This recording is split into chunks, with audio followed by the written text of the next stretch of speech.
Montligeon. La chapelle Montligeon dans le Perche est située à l'orée de la forêt de Reynaud-Valdieu. César a campé ses troupes sur une colline voisine. Il dénomma son camp Mons Legionum, le mont de mes légions, d'où Montligeon.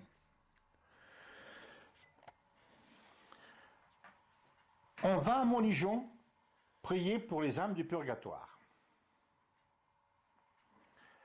On ne peut parler de Montligeon sans connaître son fondateur, Paul-Joseph Buguet. Né à Bénavilliers le 25 mai 1843. De Jean-Baptiste, son père, sabotier, et Marguerite Bélanger, sa mère, fileuse.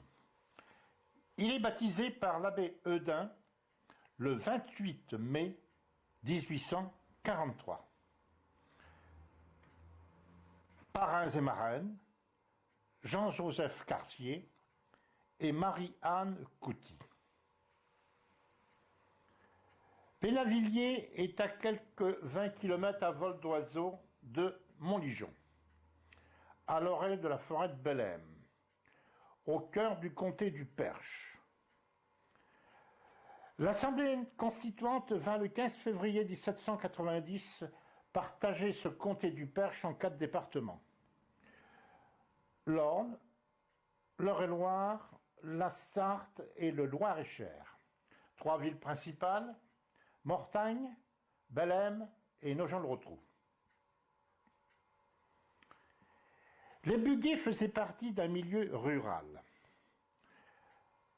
À cette époque, le roi Louis-Philippe Ier régnait et son ministre Guizot s'exclamait « Enrichissez-vous par le travail ». Fallait-il encore trouver de l'ouvrage? Les Buguet avaient peu de travail. C'était une famille honorable, connue dans le département, ou du moins dans le canton. Famille de tradition chrétienne, écrit l'abbé Louis Dutot. Cousin du futur curé de Montligeon, le jeune Buguet l'appelait son parrain. Fait étrange, dans le Perche, les moines ont ensemencé le sol percheron. Mortagne avec son monastère des Trinitaires de Saint-Éloi, Mâle, commune proche de Nogent-le-Rotrou, avec l'abbaye de Notre-Dame de Clairet,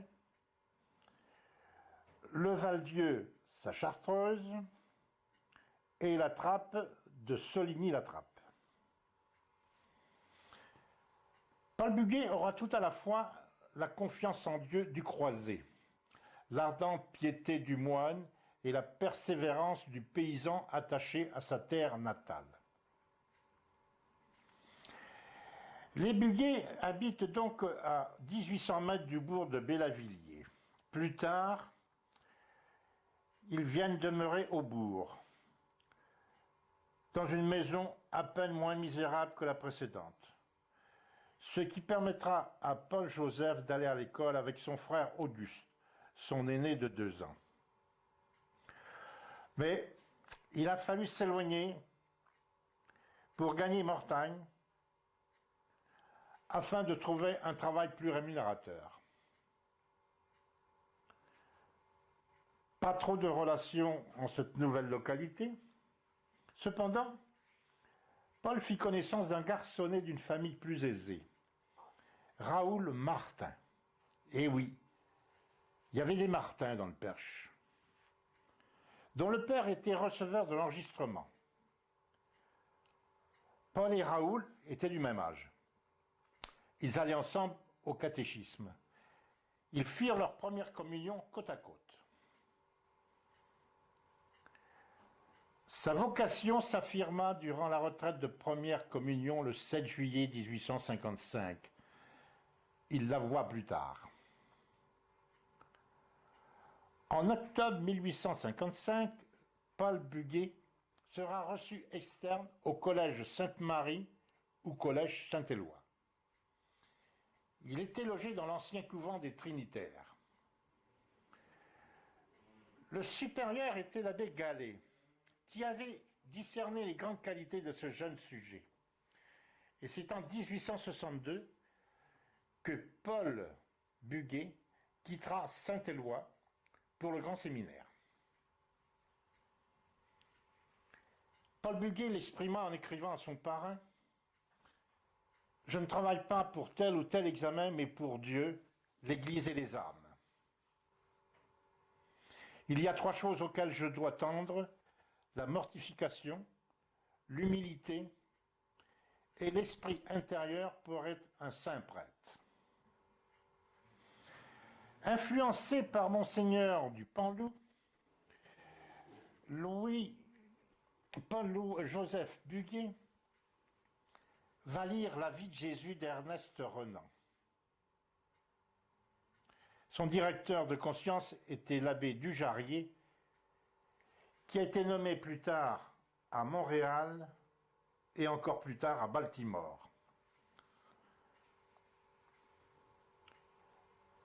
Monseigneur Rousselet, évêque de Saint, l'ordonne prêtre le 26 mai 1866. Et dès le lendemain, il est envoyé prendre ses fonctions à Sainte-Honorine-la-Chardonne, canton d'Athis, dans l'Orne bien sûr. Le protestantisme a des racines très anciennes en Basse-Normandie. L'abbé Louis Dutot nous apprend que le disciple de Calvin forme le 8e de la population. L'abbé Buguet, qui condamne le protestantisme en chair le dimanche, va publier 5 opuscules où il expose les points de doctrine, ce qui va déployer beaucoup de fougue et d'ardeur. En l'année 1870, un conflit scolaire entre Paul-Joseph Buguet et le maire de Sainte-Honorine. Paul Buguet installe une école libre dans son presbytère.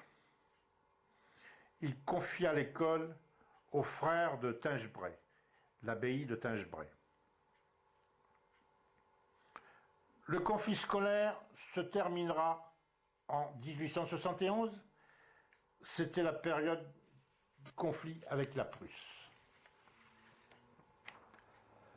Pour apaiser les esprits et malgré les respectueuses remontrances du curé de Sainte-Honorine,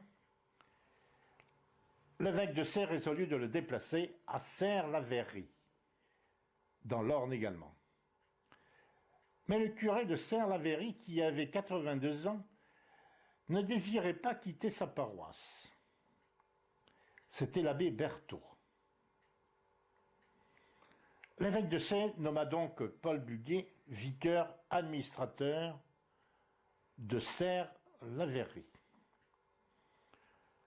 Les choses ne se passèrent pas si bien que ça. À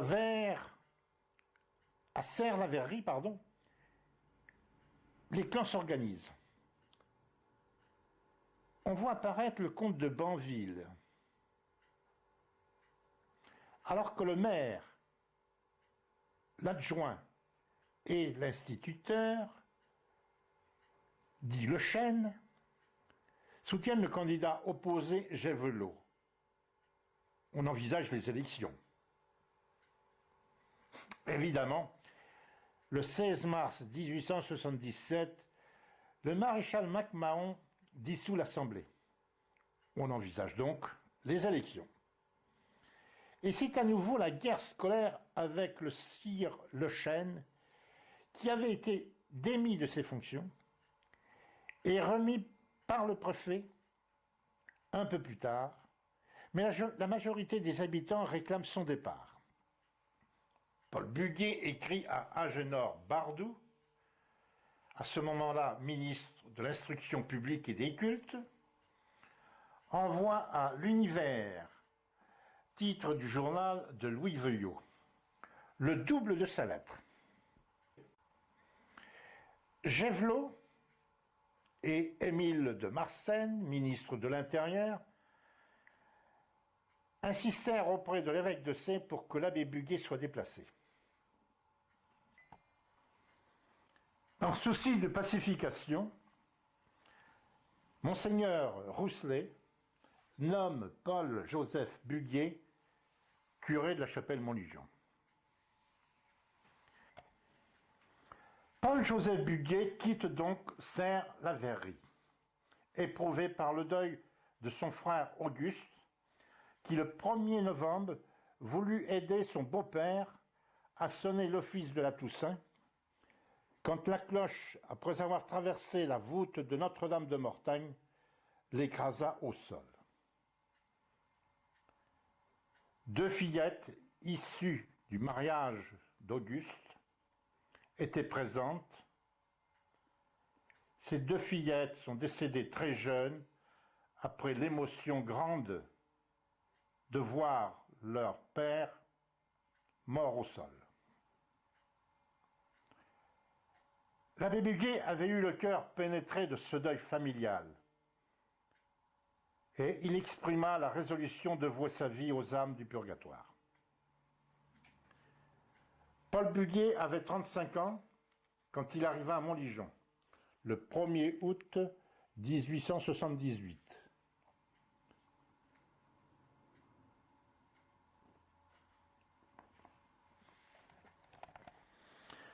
Paul-Joseph Buguet arrive à la gare de Mauves-Corbon-Montligeon, qui est d'ailleurs à 6 km de Montligeon. À la descente du train, Paul-Joseph Buguet est invité à monter dans une charrette, conduite bien sûr par un cheval. Dans la charrette, il y avait un tonneau de cidre. Et le paysan l'invite à venir jusqu'à Montligeon. Pas de gros détails chemin faisant. L'accueil est difficile.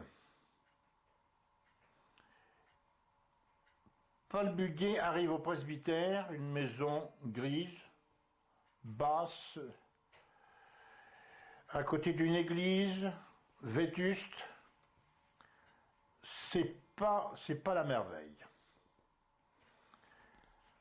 En 1832, il y avait 1175 âmes à Montligeon. 2 ans plus tard, il en reste 770, avec l'exode rural. C'était une population pauvre, mais laborieuse. Paul-Joseph Buguet se met donc à l'ouvrage. Et c'est à Pâques 1880 qu'il établit à Montligeon une association de Saint-François de Sales, puis une autre de la propagation de la foi. Il va fonder un comité catholique rattaché au cercle catholique d'Albert Demain. Et également, en 1880, l'église de Montligeon s'embellit de nouvelles stalles. Et on installe une cloche dans le clocher, bien sûr, une cloche payée par souscription. L'abbé Paul Buguet se préoccupe de ses paroissiens pour leur trouver du travail. Une ganterie à Paris, un fabricant de jersey à Paris également, rue des Bourdonnais, puis un atelier de dentelière. Mais 4 ans plus tard, le machinisme rattrape le curé de Montligeon. Il faut penser à autre chose. L'œuvre expiatoire prend son essor. Pendant la semaine, le sacristain de l'église s'en allait en forêt aux travaux. Sa femme l'a remplacé pour entretenir le sanctuaire, balayer, faire la chasse aux araignées, sonner les cloches et s'occuper du linge de la sacristie. Elle s'appelait la mère Julie. Lorsque l'abbé Buguet arriva un matin, il la trouva faire le ménage. La mère Julie, ce matin-là, lui dit « Monsieur le curé, vous avez votre figure tirée. » Lui de répondre « Oh oui, les âmes du purgatoire m'ont encore tourmenté toute la nuit. » L'abbé Buguet mûrissait ses idées. Il s'adressait à son évêque, monseigneur Trégarot, assez, pour lui demander d'obtenir son approbation pleine et entière, sans réserve, de mettre l'œuvre expiatoire en marche. Il se rend donc à l'évêché, rencontre monseigneur Trégarot et lui soumet son projet. L'évêque de Sées se laisse convaincre. L'abbé Buguet prendra donc son bâton de pèlerin, sa besace, puis il va arpenter les routes du diocèse pour recueillir les fonds nécessaires à la création de son œuvre. Il avait un rare pouvoir de conviction. Il rencontrait peu d'échecs. Personne ne pouvait lui refuser un sou. Un sou. C'est au bout d'un an que l'abbé Buguet pouvait assurer l'existence d'un petit bulletin de 4 pages, pour propagande bien sûr. L'abbé Bonhomme, curé de Saint-Longis-les-Mortagnes, devint son secrétaire rédacteur. Au bout de 3 ans, le bulletin s'étend au diocèse de France et dans quelques pays étrangers. L'Espagne, le Canada. Puis en 1887 et 88, le bulletin est envoyé aux Antilles, en Russie, en Palestine, en Syrie, jusqu'à la Chine et le Japon. Les bienfaiteurs affluent en nombre. 22 000 en 1886, 215 000 en 1889 et 3 millions en 1894. La maréchale de MacMahon est l'une des premières bienfaitrices.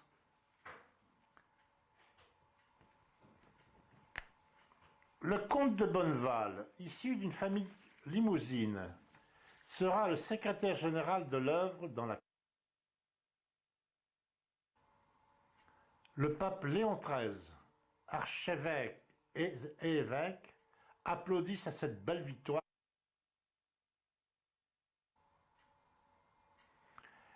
L'abbé Buguet voulait que l'œuvre montligionaise ait son consulat à Rome. Il y installa un chapelain, l'abbé George Williams, à la basilique Santa Maria in Monte Santo, située Plaza del Populo. Et là, il installa une petite chapelle dédiée à la Vierge médiatrice de Montligent. Un diacre, d'ailleurs, y reçut l'ordination sacerdotale. Il s'appelait Ange Joseph Roncalli, qui deviendra le pape Jean XXIII. Voyage au long cours, l'abbé Buguet s'en alla aux États-Unis car il savait que c'était la nation la plus riche du monde. Il lui fallait une grosse somme d'argent pour bâtir une église, une basilique à Montligent. Son rêve allait se réaliser. Ce que l'abbé Buguet voulait, il le voulait bien. Pour diffuser donc en quantité les bulletins de l'œuvre, en 1887, il installe dans une salle du presbytère une petite machine à écrire.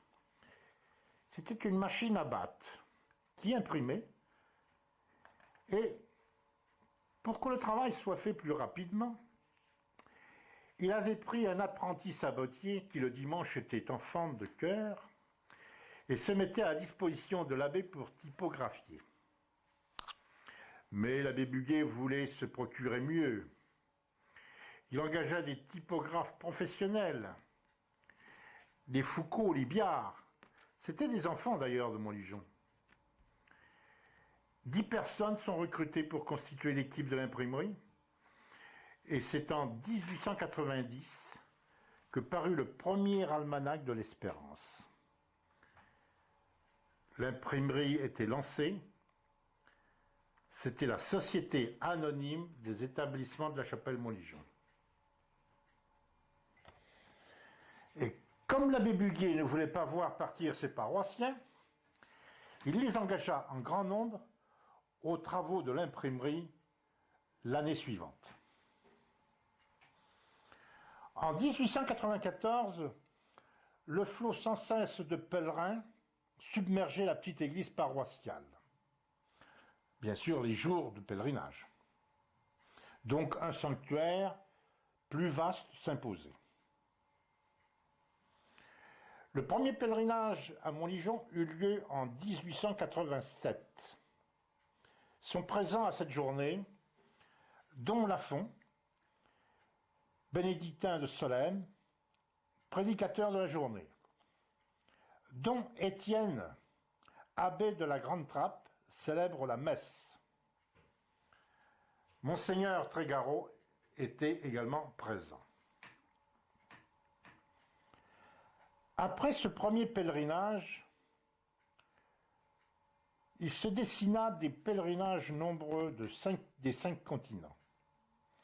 L'Afrique noire, le Bénin, l'Asie, l'Océanie envoie son contingent de pèlerins.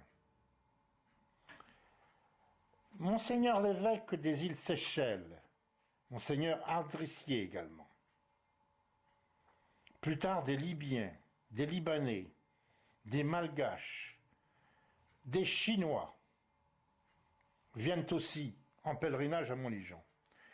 Et le cardinal Sarto, patriarche de Venise, qui deviendra le pape Saint-Pie X. Le rêve de l'abbé Buguet, construire une basilique. Une cathédrale dans les champs, ont-il dit. Bâtir une basilique lorsque l'argent manque, que l'évêque se montre réticent, que la guerre menace et que l'emplacement choisi désespère les architectes, c'est une grosse épreuve. Enfin, parlons du personnage Paul-Joseph Buguet. Contrairement au curé d'Ars, Paul-Joseph Buguet a été mitraillé maintes fois par les photographes. Il aimait ça d'ailleurs.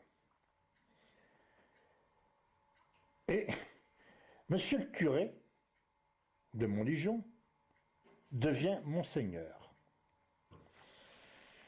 Dans la tourmente qui précéda et suivit le vote de la séparation de l'Église et de l'État, l'œuvre expiatoire échappa à la persécution. L'abbé Buguet maintenait fermement la direction de son œuvre. L'œuvre expiatoire ne relevait que du Saint-Siège et non directement du diocèse.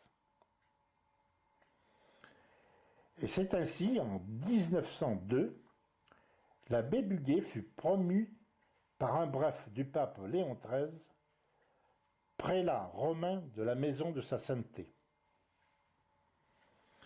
Monseigneur Buguet prit le chemin de Rome pour remercier le Saint-Père qui le reçut le 26 février 1902. Après un bref séjour à Rome, Monseigneur Buguet revint à Montligeon. Il fut accueilli par une délégation de ses paroissiens. Il fallut qu'il revêtît sa soutane violette dans une chambre de l'appartement du chef de gare de Mauves-Corbon.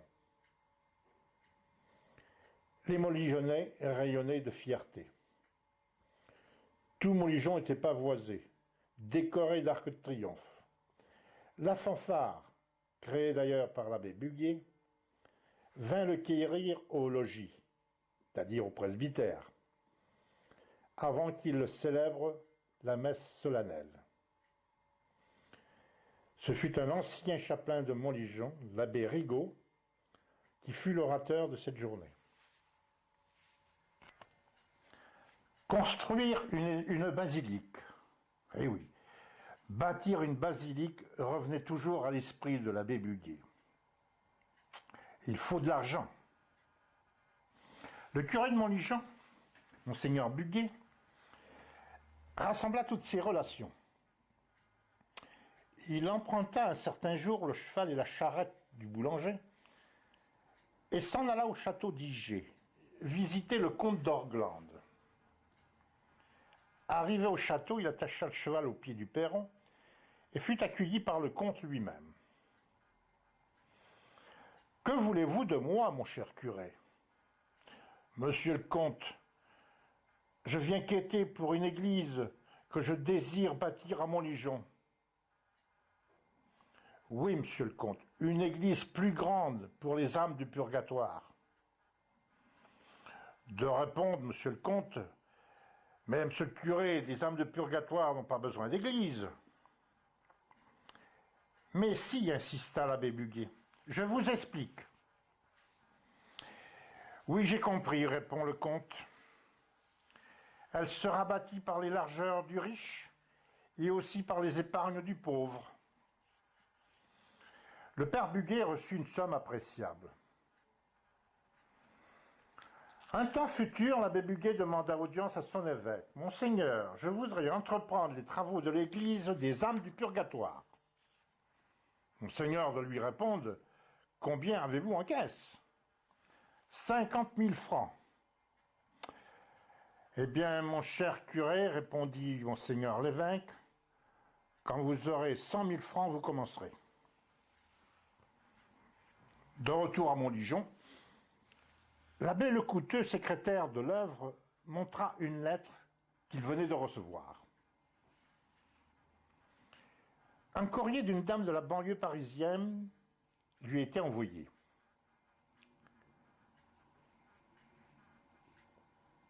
Désireuse d'agir en faveur de Notre-Dame de Montligeon, elle demanda qu'on vienne la voir. L'abbé Lecouteux s'est décidé à prendre le train le lendemain matin, car Monseigneur ne voulait pas se déplacer, ou du moins, il attendait à se déplacer.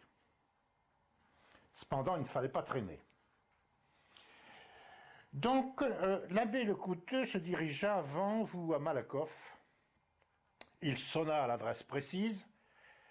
Une dame lui demanda s'il était Monseigneur Buguier. De répondre « Non, madame, je ne suis pas Monseigneur. Je suis son secrétaire. »« Cela ne fait rien, » répondit la brave dame. La fille de la maîtresse de maison survint. Et les deux femmes remirent à notre secrétaire une enveloppe de billets de 1000. Il y en avait 50. À son retour à Montligeon, l'abbé Lecouteux se présente à l'abbé Buguier. Celui-ci l'interrogea. « Alors, ça valait la peine, ce déplacement ?»« Oh oui. Combien ? 300 francs 500 francs 1000 francs 10 000 ?» L'abbé Lecouteux lui répond « Juste ce qui vous manquait, monseigneur, 50 000 francs. » Les travaux purent commencer. Il obtint le blanc-seing de monseigneur Trégarot. De 1895 à 1905, l'abbé Buguier créa le bulletin exceptionnel de l'église de Notre-Dame de Montligeon pour donner des nouvelles de la construction d'édifices en sollicitant bien sûr toute leur générosité. La tâche a été des plus difficiles, avec les ouvriers, les architectes, les tailleurs de pierre, tous s'affairent pendant de longues années. Et l'abbé Buguier voulait une basilique de grande taille, 74 mètres de longueur, 32 mètres de transept. Il la voulait spacieuse. Les soubassements en granit d'Alençon, les murs en pierre blanche des Charentes et en calcaire du Poitou. On devine le coup des charrois, avec des chevaux bien sûr. Monseigneur Trégaro assista et bénit la première pierre de l'église Notre-Dame le 4 juin 1896. En 1904, la couverture de l'église était terminée. Et en 1911, la messe fut célébrée dans le cœur du sanctuaire. Le rêve de Monseigneur Buguet devenait une palpable réalité. L'abbé Buguet sera curé de Montlujon, prélat Monseigneur de l'œuvre expiatoire et protonotaire apostolique. Il meurt à Rome le 14 juin 1918. Son corps est rapatrié à Montlujon en 1919. En hommage aux moines de Tibérine, massacrés par les rebelles dans l'Atlas algérien, et en hommage également du père Hamel, le curé de Saint-Étienne du Rouvray, massacré dans les mêmes conditions.